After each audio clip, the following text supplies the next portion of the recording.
Michael Klug, the Fire Management Officer with Nevada Division of Forestry, and I was here on the Caughlin Ranch Fire with the Sierra Front Incident Management Team. The situation that we were faced with was a fire started up in the hills above Reno, and we'd had 60-mile-an-hour sustained winds for the entire day for that evening and then into the next day. The fire came down the Alum Creek drainage here. As you can see, there's houses on both sides. So we had this long fire coming down this drain. It was extremely intense with the high winds. It was blowing embers everywhere.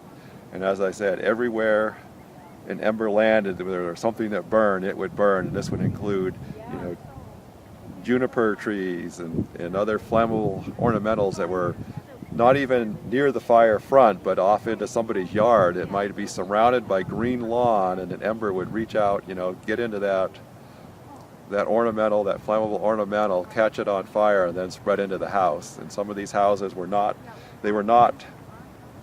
impinged on by the flame front, but they were burned down by spot fires.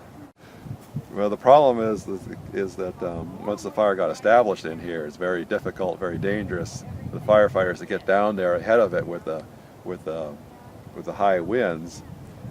So it's very important for homeowners to prepare ahead of time for that fire, by clearing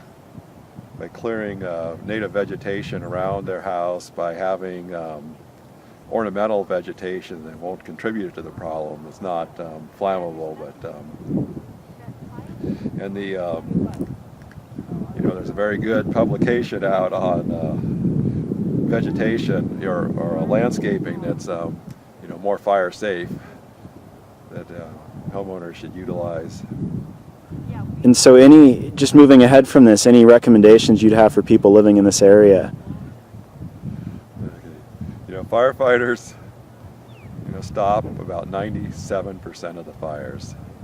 The problem is that they can't stop every fire. When you have these extreme conditions, fires are going to get away, and it's going to take a while for the firefighters to get up ahead and get the fire out, and usually it's when the wind conditions change when they can finally get a handle on the fire.